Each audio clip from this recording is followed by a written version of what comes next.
Hey guys, and welcome back to this channel. In this video I'll be showing you guys how you can apply an overlay like underneath the object and above the background. So first, make sure you have free layer turned on or else this won't work. Just select modify and enable free layer. Here I already have it enabled and just press save. Just makes editing easier. I just don't know why they won't have that first of all. Copy and paste, go to cutout, auto cutout.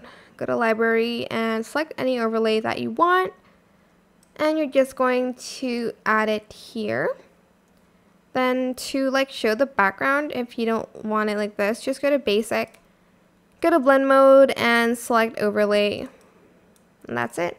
You can use anything that you want, for instance these hearts, but that's if you want to keep your background included with the overlay. You can just blend mode it like so.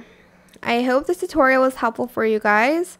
Don't forget to like, comment, share. Also subscribe to this channel if you haven't done that already. If you have any more questions, just leave it in the comment section down below and I will try my best to answer them all for you guys. And if you find this video helpful, please click the thanks button above the description box down below.